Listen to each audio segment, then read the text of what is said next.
"So how much did your mother leave you?" Larry asked me bluntly right after my mother's funeral. I couldn't believe he said that without even a word of sympathy for me. He must have thought the inheritance was already in my account because he saw me with the bank book. But that was just wrong as a human being. "It's about $2 million, I said. $2 million. That's it," Larry replied, smirking in a way that made me feel uneasy. "Well, even after taxes, there should be hundreds of thousands left." I didn't like his reaction at all. He had a nasty smile that made me uncomfortable. I didn't know what he was planning, but I was sure things wouldn't go his way. The next day, Larry quickly started his plan, but his shallow thinking was going to cost him everything. He just didn't know it yet. "My name is Sarah Taylor. I got married through an arranged marriage when I was 19. My husband's name is Larry, and he works for a company. He is 3 years older than me and is the oldest son of the Owen family. However, even though he's called the oldest son, his younger brother Frank left the house after graduating from university and hasn't been in touch since. So Larry was treated like an only child and was very loved by my parents-in-law. Honestly, I didn't want to marry Larry, but my mother came from a family that had been running a business for generations. I was in a position where I couldn't go against what my parents decided, so I ended up marrying Larry. He couldn't refuse the marriage either because his father was in business. We didn't marry out of love. It was a marriage far from happiness. Unfortunately, we couldn't have children. Since we got married young, it was hard to accept that we couldn't have kids, and I hoped that having a child would improve our situation. But even with hospital visits, it didn't happen. "Hey, barren woman, are the chores done?" At first, my parents-in-law, who used to treat me well as a young lady, started calling me a barren woman after a few years.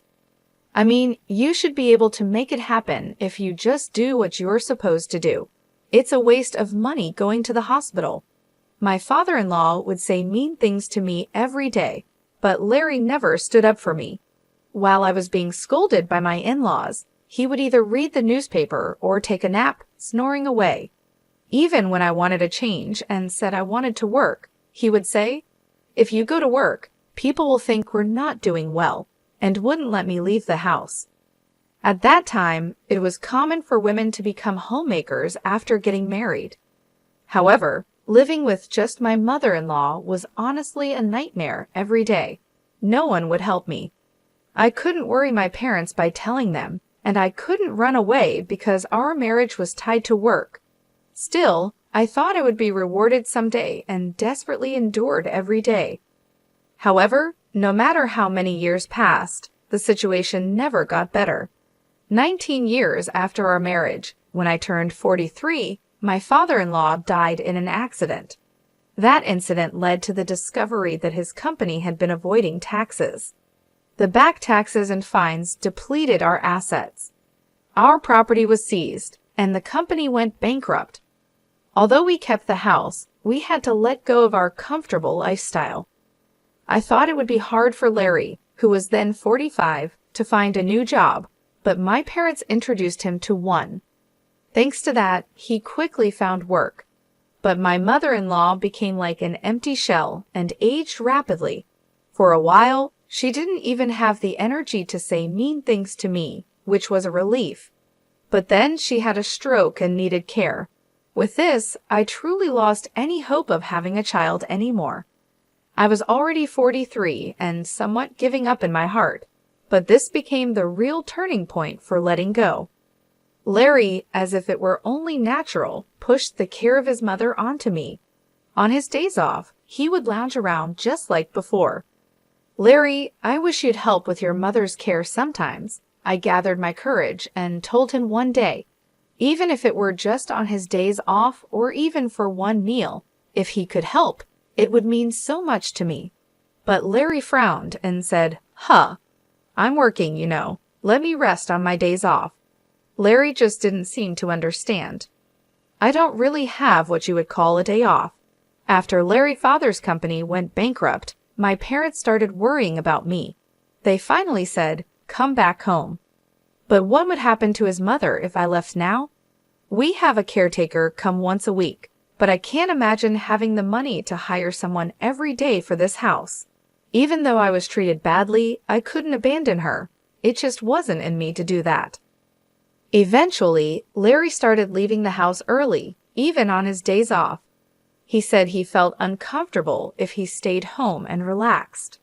I heard through the neighbors that he started saying, "My wife won't even let me relax at home on my days off."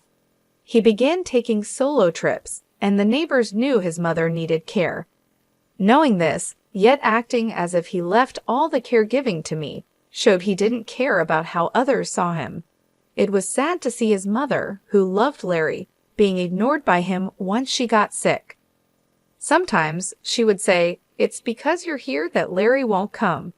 But when I replied, "Should I leave then?" she would quickly go quiet.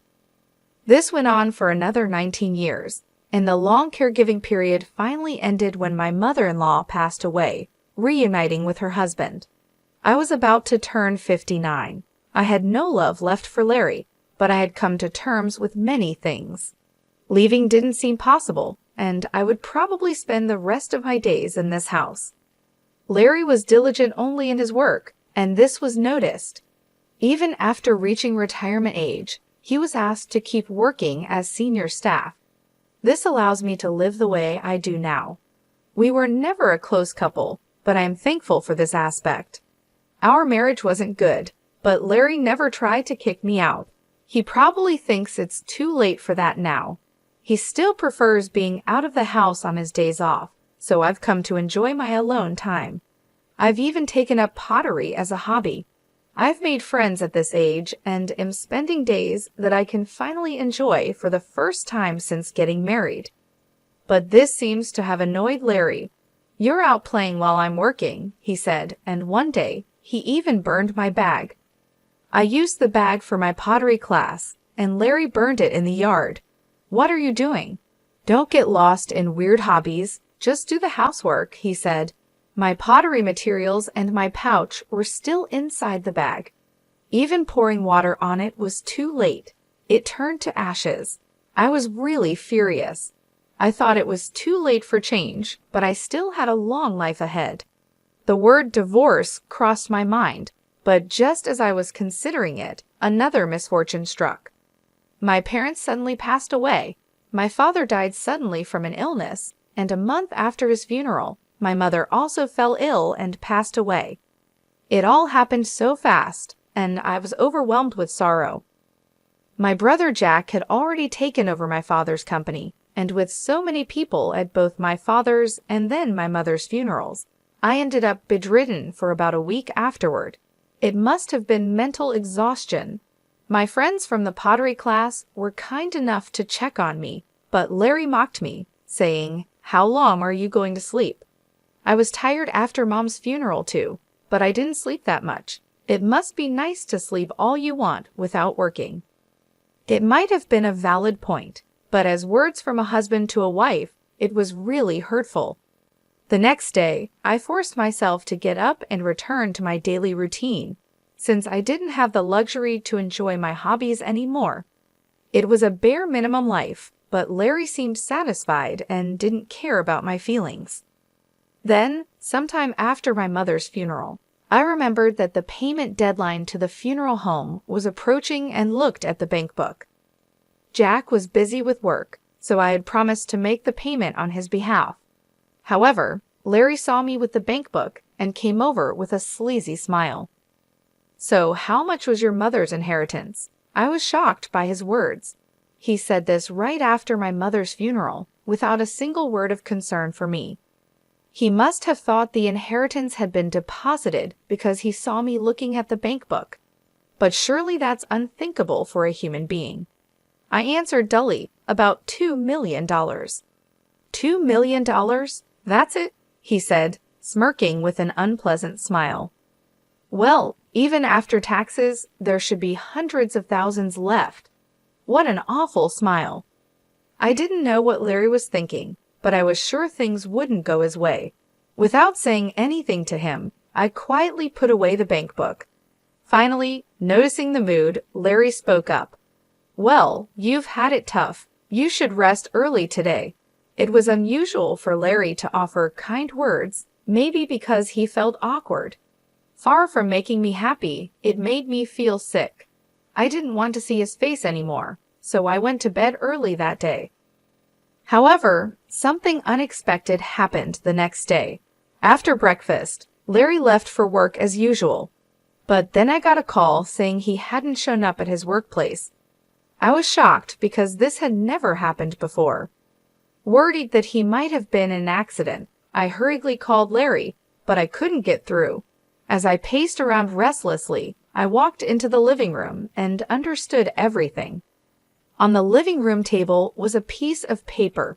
It was a divorce form already filled out by Larry. The moment I saw it, I thought, "No way," and checked where I had put the bank book the day before. As I expected, the bank book was gone. "Unbelievable," I muttered and sighed. It wasn't an accident or anything. Larry had likely disappeared on his own. I had thought he was up to something in the living room that morning. By taking those items, he must be planning to start a new life without me. Larry hadn't driven me out before because he was waiting for my parents' inheritance. The stolen bank book was proof enough. Even with this realization, I remained calm. There was no need to panic. I slowly filled out the divorce form and took it to the city office. Larry had sown the seeds of his own downfall. I decided he needed to fully understand that it was too late for regrets. I properly contacted Larry's workplace and said, "I can't reach him either, but it doesn't seem like an accident. I'll let you know as soon as I get in touch. Sorry for the inconvenience." The workplace said they would treat it as a paid leave for the day and wished him well, which made me envious of Larry for having such a good workplace. After all, it was a company introduced by my parents. I hoped he would be sincere towards his workplace, but now he was going to be a stranger to me. I managed to submit the divorce form successfully. After going through so much, it's surprising how easily I became free. I wondered if my life could have been different if I had divorced earlier. As I was packing up my things, my phone rang. It was Larry, who hadn't answered my calls before. I knew what he would say, so I ignored it and kept packing. The phone kept ringing again and again. Eventually, even the house phone started ringing. It was probably Larry, and it was so annoying that I reluctantly decided to answer it. "Hello," I said casually. Sure enough, I heard Larry's panicked voice on the other end. "Yes, I called because I was informed you hadn't shown up for work. You should contact your workplace immediately." "That's not the issue right now." Larry interrupted me, shouting, "I can't withdraw the money." Hearing his voice, I couldn't help but burst out laughing. "So he finally noticed, huh? I thought he must not have realized because he stole the bank book in a hurry. My ID? You burned it, remember?" "What? No, don't you remember it was in the bag for my pottery class?" I answered, laughing. Larry sounded flustered. "Then this ID, isn't it expired?" "I wouldn't know. After your mother passed away, I repeatedly asked you to take care of the paperwork. I went to the bank for the procedure, but they said it couldn't be done because I wasn't the heir. So the bank book was left untouched with just a few dollars remaining. Don't mess around. You have to properly organize things for someone who's not here anymore, right? You said you'd take care of it eventually, so keep it in mind. Don't blame me." "Then what am I supposed to do with this bank book?" "What to do or not to do, unless I go to do the paperwork, there's nothing that can be done about it." As I spoke, Larry kept complaining, but I didn't feel like replying and fell silent. Impatiently, Larry seemed to have gone back to the bank teller, explaining the situation. "I accidentally burned the ID. Can't anything be done? Maybe by proxy? Look, I'm on the phone with my wife right now." It seemed he put it on speaker, and I could hear the troubled voice of the teller too. I questioned his words. "Larry, what are you talking about? You know you can't do anything like that as a stranger, right?" "Huh?" The divorce papers were properly processed just now. Thanks for the preparation. Bye. I said what I wanted to say and hung up the phone.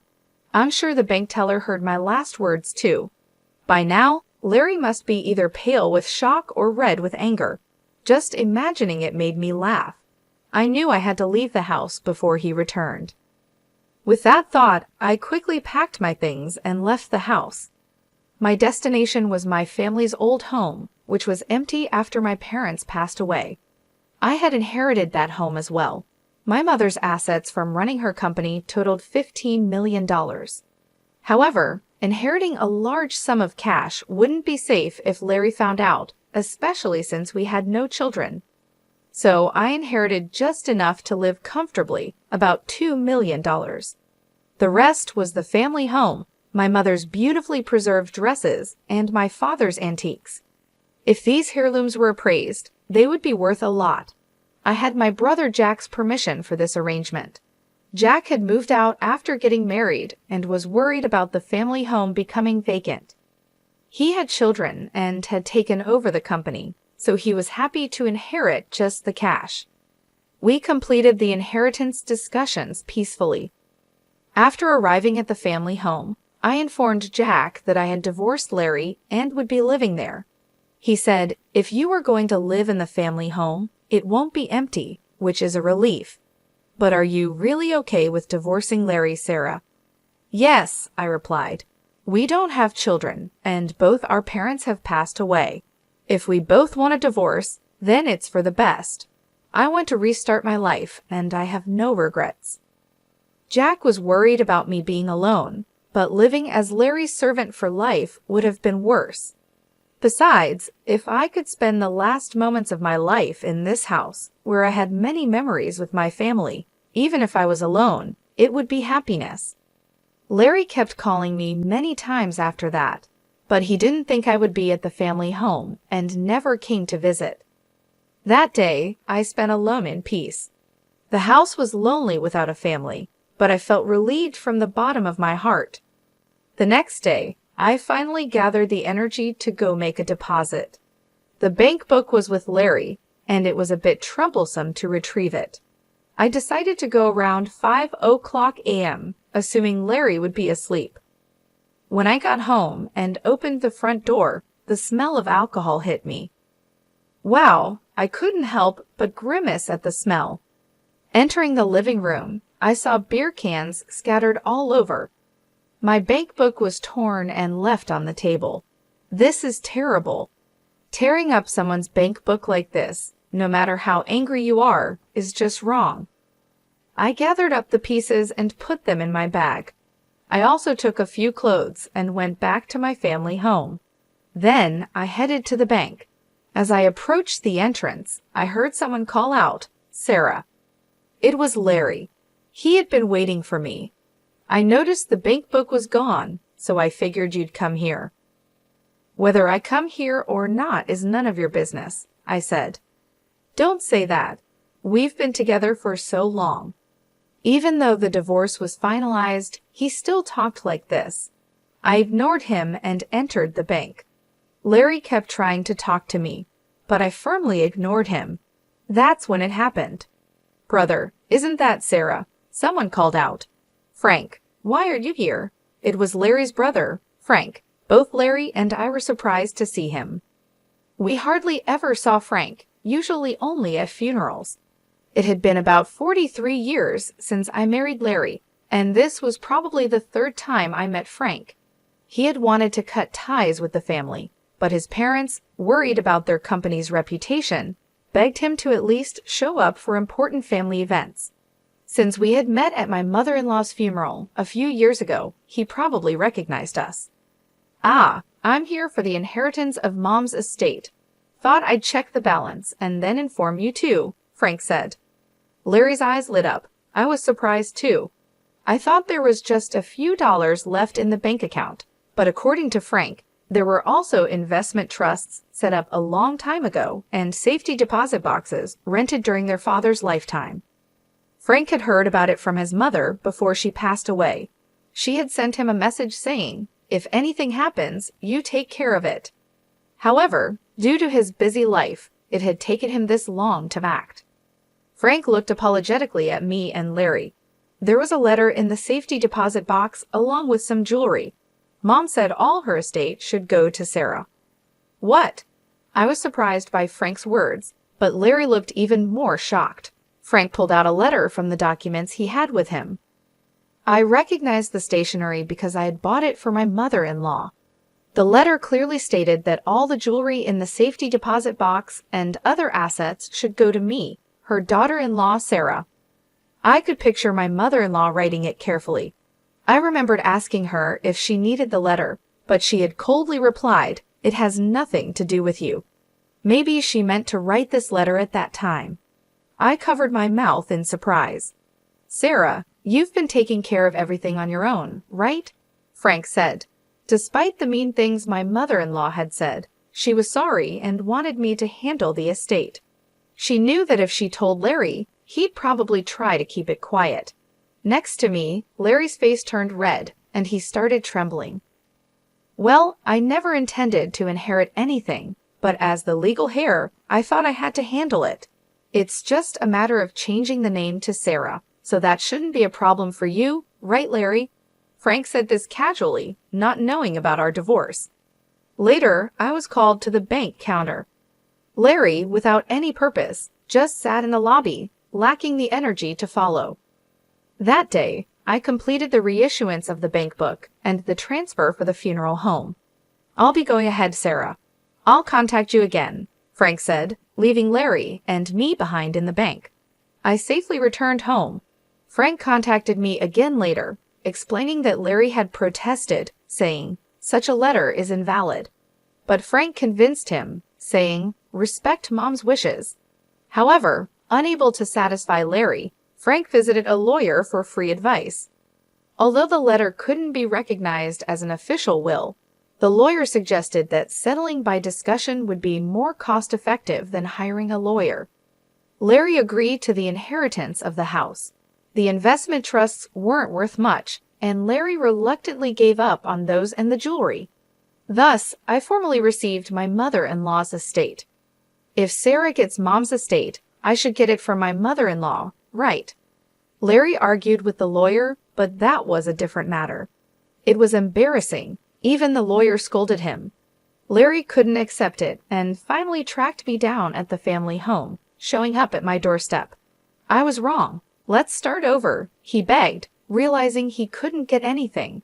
He knelt at the doorstep, pleading for reconciliation. Start over? There was never any love between us to begin with. What's there to start over? For the first time, I felt free to speak my mind. I shared my long-held feelings with Larry. He fell silent, seemingly regretting his actions for the first time, and I couldn't help but smile. "At least you still have the house, right? Have you contacted your workplace? If you're so desperate for money, you better work hard and not lose your job." After saying that, I closed the door. It was finally over. The bank book held assets left by our mothers, and with this, I could surely live comfortably from now on. Larry, however, continued to be absent from work without informing his workplace, which led to his dismissal. I had warned him. Without even his passion for work, what was left for him? Maybe his hard work wasn't out of responsibility, but to maintain his dignity.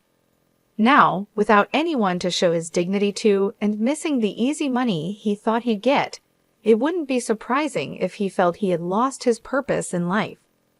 Even though I was concerned for someone I had spent years with, that was it. I had no intention of helping him. "I truly apologize for the trouble caused to you, Sarah. It's really regrettable," Frank said. He was the only one who apologized and told me I no longer needed to deal with Larry. Realizing the family's issues early on, Frank had left home young and was probably living happily now without involving himself in that home. Larry had become a recluse, but at his age, he could probably live on his pension. Wanting to start over showed he had some courage at least, but he should try starting over on his own.